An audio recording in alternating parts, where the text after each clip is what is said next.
Metamorphosis by Charles V. DeVette. The man I searched for could be anybody at all. If I didn't find him, there'd be nobody at all. One more city. The pattern went on. One more city to search for a man I did not know, whose face I would not recognize. I had no copy of either his fingerprints or encephalograph, or any other clue to his identity. Yet he had to be found. At one time he had been my best friend. His name was Howard Zeely then. He wouldn't be using the same name now. And the bug in his brain would by this time have made him a stranger. There was only one way the job could be done. I had to make contact, even though I might not be aware of it at the time, reveal who I was, and hope he'd come out after me. I rented a room in a cheap hotel, but not so cheap that it wouldn't have a grid connection with information service. I wrote my name, big, on the register, Max Kaloff. There was always the chance that he would see it. He would remember the name. The room was small, a standard living-in cubicle, which was all right. I didn't intend to sleep here. I hadn't slept in 9 years now, a year before the chase began. I kicked off my saddle shoes and walked on stockinged feet to the vidcoin slot and dropped in $50. The screen flickered once, and the face of a beautiful, smiling woman came into focus. "May I help you, sir?" she asked, in a pleasant, very friendly voice. I realized that the woman was not actually speaking, as she appeared to be doing. She was merely a woman image, with her voice and facial expressions synchronized in some way with the word impulses coming from Information Central. I stretched out on the bed, folding the pillow under my head to have an unobstructed view of the screen. "Give me the names of the city's 200 most prominent male citizens," I said. There was no sign of surprise on the woman's face, but I got the usual expressive long pause from Central. The request was unusual. Central relays always had trouble with the proper definition of prominent. "Any particular category?" the woman image finally asked. "All categories," I answered. Another pause. Even a mechanical brain would take a bit of time to assemble that information, but get it I would. After a while the woman began. Edward Anderson, Russell Baker, Joseph Dillon, Francis. As her gently modulated voice went on, I closed my eyes, keeping my mind blank, letting each name pass without resistance through my consciousness. Sometimes a hunch came that way. There was no need to make a written list. I had total recall. I became aware that I had opened my shirt collar and that I was perspiring. I hadn't noticed how hot the day was, or that the room had no air conditioning. I took a minute to concentrate. The perspiration dried, and my body adjusted itself to the room's temperature and humidity. When I was comfortable again, I returned my attention to the woman's voice. At the end of the reading, no name had stayed with me.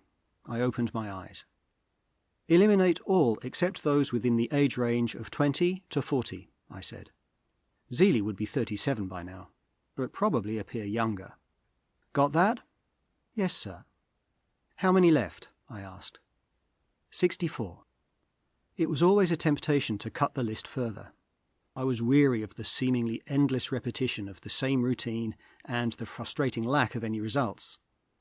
8 years is a long time to search for a man. Yet I could not afford to be careless.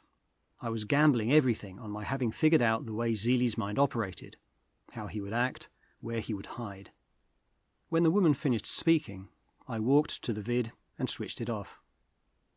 I noted by the wall clock that it was almost noon. I hadn't had breakfast yet. In the back of my mind, as I ordered a meal, was the certainty that someday this appetite too would grow sated and dull. There were so few satisfactions left. The first name on my list was Edward Anderson, the city's mayor. It took me 2 hours to get into his office and 2 minutes to be on my way out again. I had asked my questions and met the usual blank response. On the street, I spent another hour strolling through the shopping district. No shadower picked me up, which pretty well eliminated Anderson, or anyone in close contact with him. Second name, Russell Baker, industrialist, Minneapolis mining and allied products. I got as far as his secretary, John Roessler. "What can I do for you?" Roessler asked. He was a big-boned, handsome man with an air of sleepy indolence. He cleaned and trimmed his fingernails with a small gold penknife. "I'd like to see Mr. Baker," I said. "What about?" "Confidential business. No one gets in to see a man like Mr. Baker that easy. If they could, he'd be pestered by every crackpot in town." This was as far as I was going to get. I had to make the best of it. "Will you give him a message, then?" I asked. Roessler shrugged. "If I think he should have it." "I would advise you to deliver it," I said, making my tone as impressive as possible. "If he doesn't get it, you may be out of a job." His eyebrows raised slightly. "Tell him," I said, "that Max Kaloff wants to see him," and spelled my last name for him. "And what should I say you want to see him about?" I had caught a slight break in Roessler's composure. "About a mutual friend, Howard Zeely," I replied. "I think he'll be interested." Roessler hid a yawn behind a well-manicured hand. "We'll see," he said, and I went back out. Twice within 10 minutes I observed the same pale-faced youth trailing me, and my pulse gave a great racing bound. This could be it. I stopped and studied the men's hats in a shop window. From the side of my eye I saw the youth stop also. He leaned against a traffic light stanchion and kicked idly at a scrap of paper on the sidewalk. I wandered through a department store, stopping to purchase a toothbrush and a handkerchief, and he followed, keeping always a discreet distance behind. My last doubt was removed. I returned to my hotel. With luck, the hunter would now become the hunted. In my room, I pulled a grip from under the bed and took out a rubber-handled screwdriver and a pair of pliers, a pocket knife, several lengths of copper wire, and a small instrument in a black case, about the size of my fist. Climbing on a straight-back chair, I removed the frosted globe from the room's centre light. I bared the wires, carefully spliced on 2 pieces of wire, connected the black box, and replaced the globe. I had a little more trouble with the electrical clock's wiring, but at the end I was satisfied. The time was 2:15. I made my setting for 3 o'clock. Zeely should be here before then. If not, I could always set the timing back. There was nothing to do now except wait. Nearly a half-hour passed from the time I finished my preparations, and I was beginning to think Zeely would be late, when the door of my compartment was kicked savagely open. The man who followed the kick was lean and dark, with wavy brown hair combed meticulously into place. A bent nose dispelled any illusion of softness. I was disappointed. If this was Zeely, it was not at all the way I had expected him to look. I had thought he would be more polished, perhaps, more intelligent, with more of the outward signs of success. This weighing I did with a fleeting glance, and passed to the 2 men who followed my first visitor, Roessler and the pale-faced youth. Roessler was wearing a yellow hat. I swung my legs over the side of the bed where I'd been lying and sat up. "Come in," I said. The sarcasm was not wasted on Roessler. He kept his gaze on me, but spoke to the 2 men with him. "Stay by the door, George," he ordered the boy. "You, Steve," he addressed the lean man, "get on the other side of him. Stay close." He let himself ease into the lounge chair behind him. I decided to stir things up a bit. "I see you brought a boy," I said, nodding at the one by the door. "This might turn out to be a man's job." Roessler glanced aside at the youth, whose lips pulled away from his teeth and eyes filled with quick hate. He pulled a switchblade knife from his pocket and snapped it open. I found myself making a swift reappraisal. The lad was not the simple hood type I'd first judged him to be. There was a flat look about the wide whites of his eyes that warned of something apart from courage. "Not yet, George," Roessler said, and his voice, though almost gentle, stopped the boy before he took a step. Roessler pulled his penknife from a coat pocket and began trimming his nails. "Someday you're going to run out of fingernails," I said. Roessler laughed soundlessly, amused. I glanced unobtrusively at the clock. 10 minutes to 3. Time passed slowly in a situation like this. Roessler regarded me speculatively. "You don't seem very nervous," he said. "Should I be?" "I would think so," he said. "If I were in your position, I think I'd be nervous." "Would you?" "Take off your clothes," he said, with no change of tone.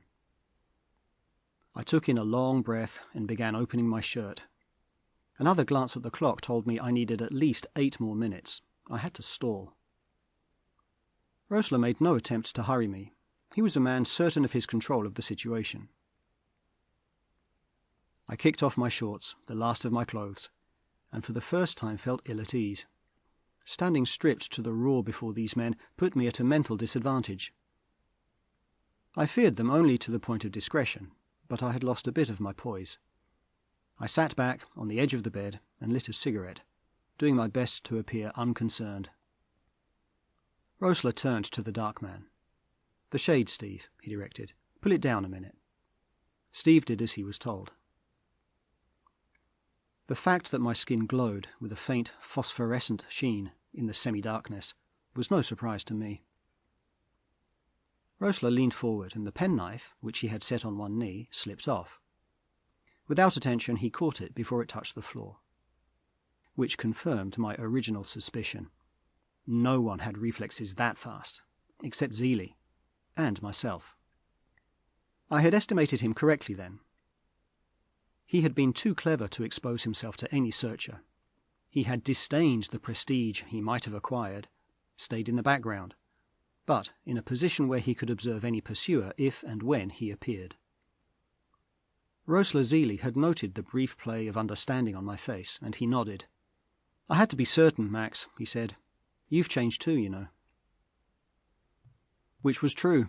The mites in our veins had altered us both considerably through the years. We had developed some small empathy with them, and they often performed as we wished. It was not that they could read our thoughts.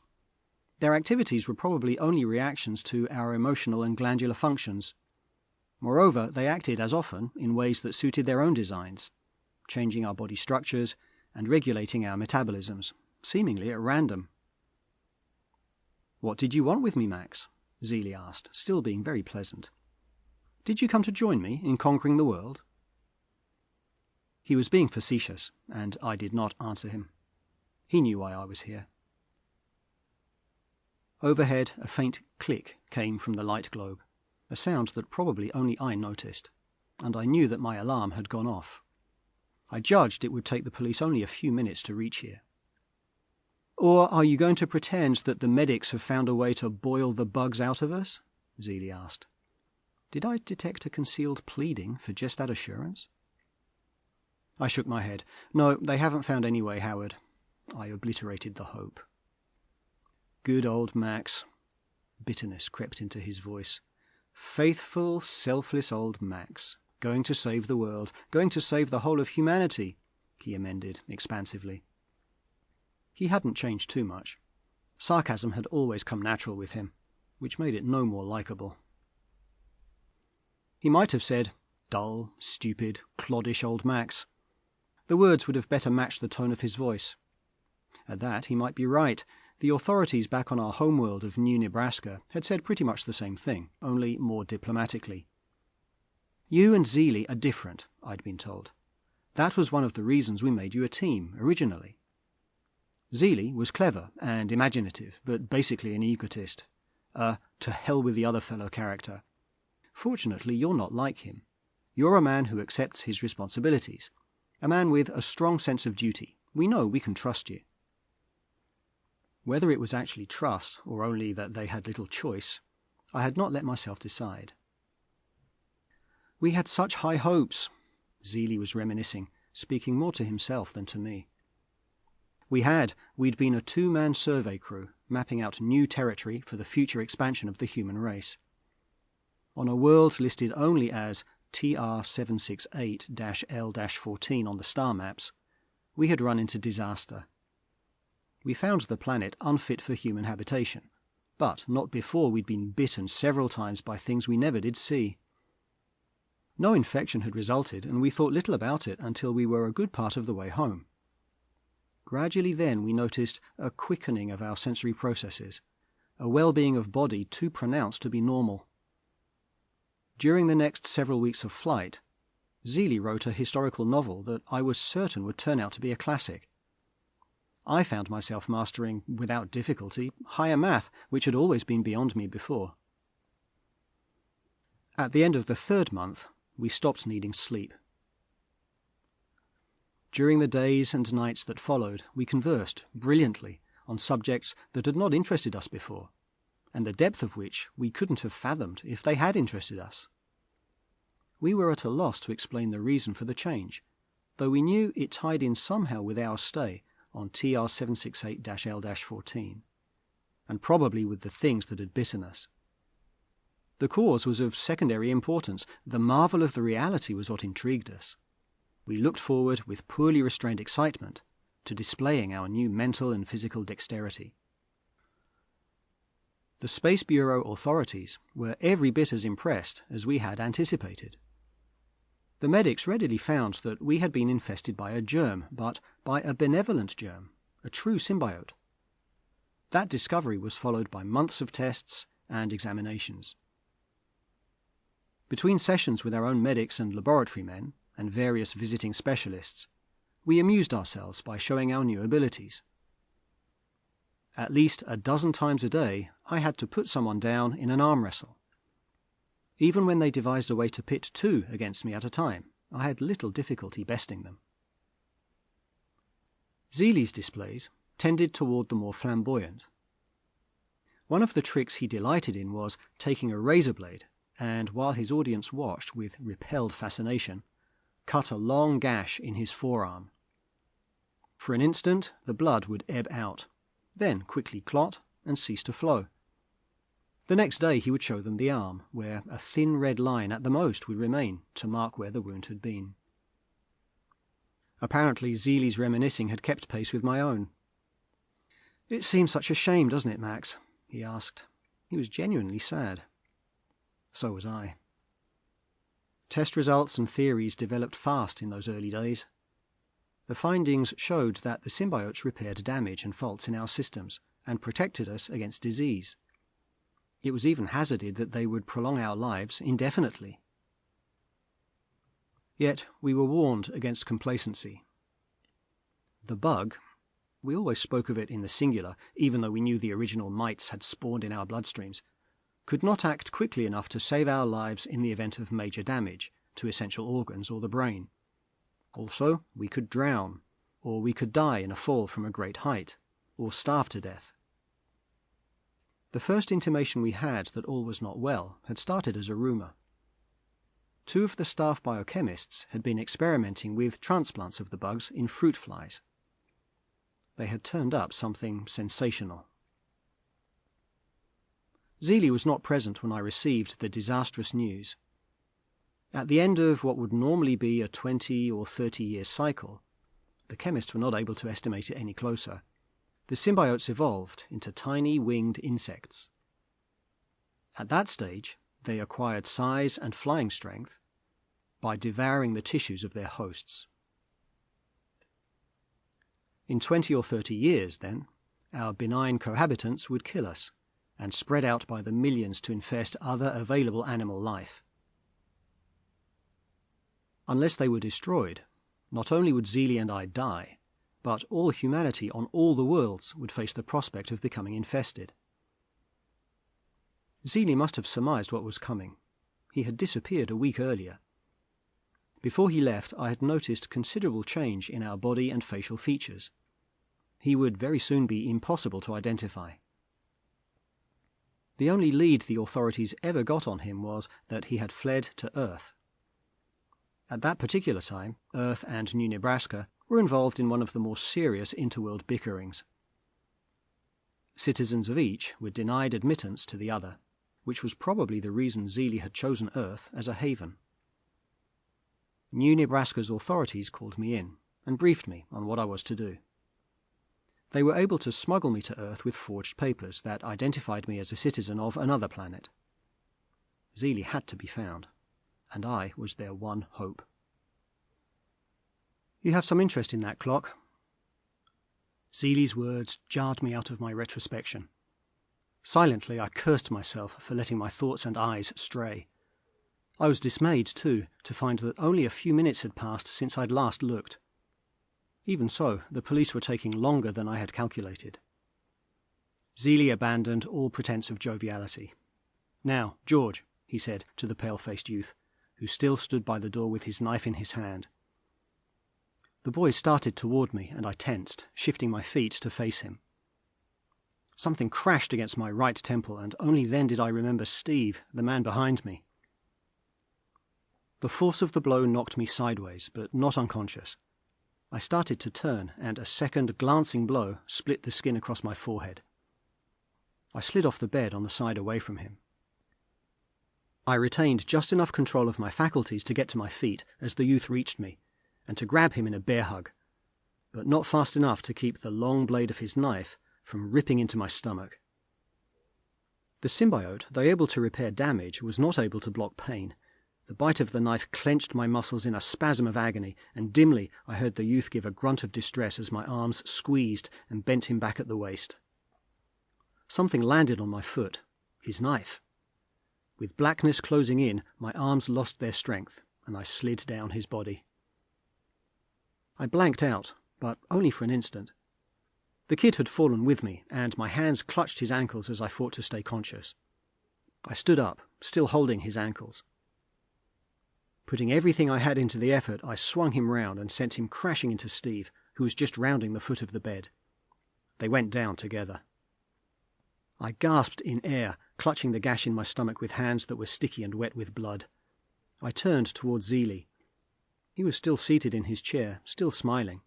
One hand, resting negligently in his lap, held a snub-nosed pistol. He could have killed me any time before this, but he had wanted the fun of watching me fight for my life. He opened his mouth to say something, but closed it abruptly, as someone pounded at the door. "Come in," I shouted, through the froth in my mouth. "Damn you," Zeely said softly. He wiped the pistol on his trousers and slid it across the floor away from him. The door burst inward. "These men tried to kill me," I told the two police officers. Zeely's bland features simulated surprise. "I?" he asked. "I heard noise in here as I was passing in the hall. I came in to see what the trouble was." "He's lying," I said, as the policeman turned inquiringly toward me. "He's with them." Zeely shook his head sadly. "He must be delirious," he began. But the evidence was all on my side. "Shut up," one of the officers said, grabbing him by the shirt front and jerking him to his feet. I had started dressing immediately. I wanted to hide the wound in my stomach. It burned, but I kept my face blank. Zeely was silent now. If I had been just superficially wounded, his bluff would have worked. I'd have healed right there and then. I hadn't, so he had to wait for developments. I hoped I could give him some. While one of the officers worked to revive the youth, the thug named Steve was already on his feet. I went to the bowl in the alcove and washed the blood off my hands and stomach. They had the kid upright when I turned around. "Are you hurt bad?" the policeman holding Zeely asked me. "Not too bad." I managed to keep my voice steady. "I'll be all right until you can send an ambulance." He stood uncertainly for a moment. "I don't like to leave you alone, but I can put in a call from our cruiser. The ambulance should get here within 10 minutes. "I'll be okay," I said. The sound of the closing door was the only way I had to know they were gone. For the past half-minute, my tight grip on the bed headboard was all that held me erect. Now the starch went out of my body and I crumpled to the floor. This time I did not blank out, but lay twisted and tight, waiting for the pain to stop, or to kill me. A small easing of the torment came, and I forced myself to relax. I was able now to steel my mind against the racking spasms and pull myself to my feet, I was not at all safe yet. Even if I was not mortally wounded, it would take the symbiote hours to repair the damage. I managed to pull on my clothes with numbed, awkward fingers and get out of the room before the ambulance arrived. I took with me only my grip. I would still need that. There was small chance that the police could hold Zeely. He would probably be free on bail this same afternoon. The odds were against me. I was fighting in Zeely's own backyard, wounded and entirely alone, while he must have been prepared for this contingency for years. But I had succeeded in the first part of my plan. I had found out who he was, and I had put him in a position where he could not use his superior resources, for a time at least. Now I had to get to him before he was able to mobilize those resources.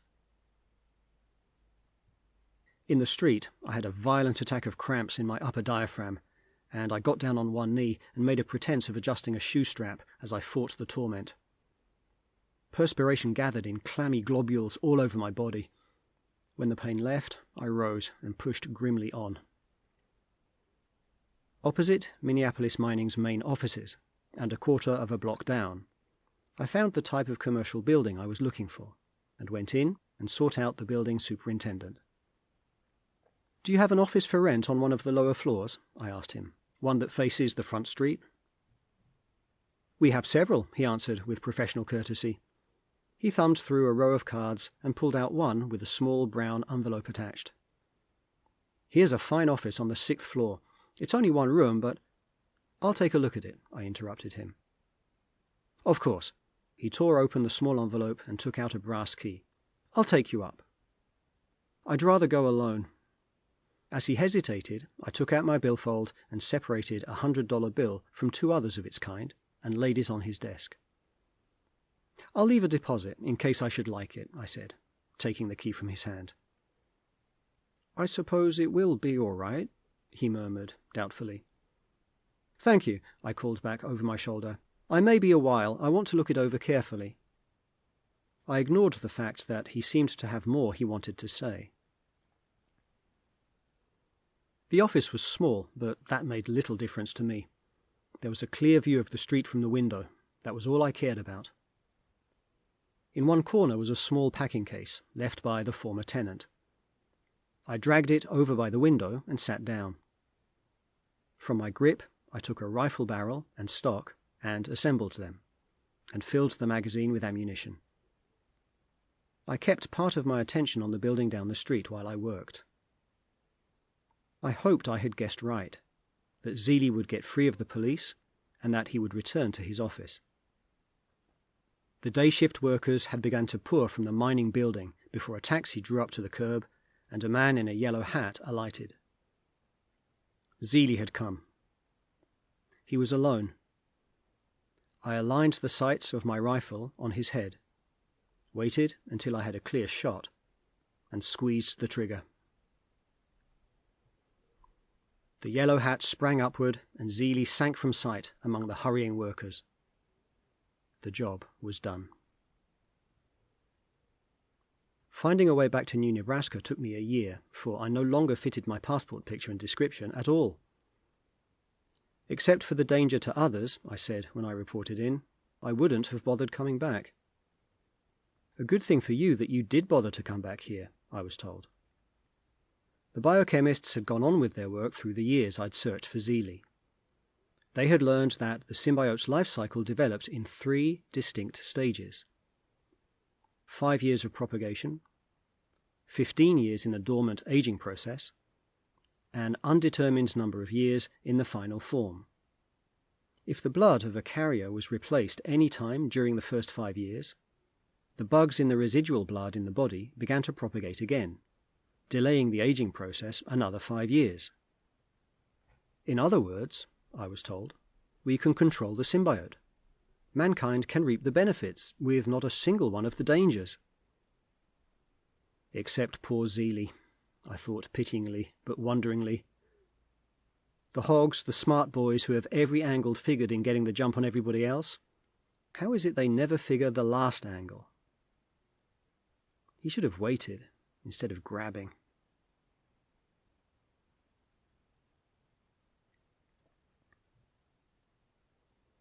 End of Metamorphosis by Charles V. DeVette. Narrated by Chris James.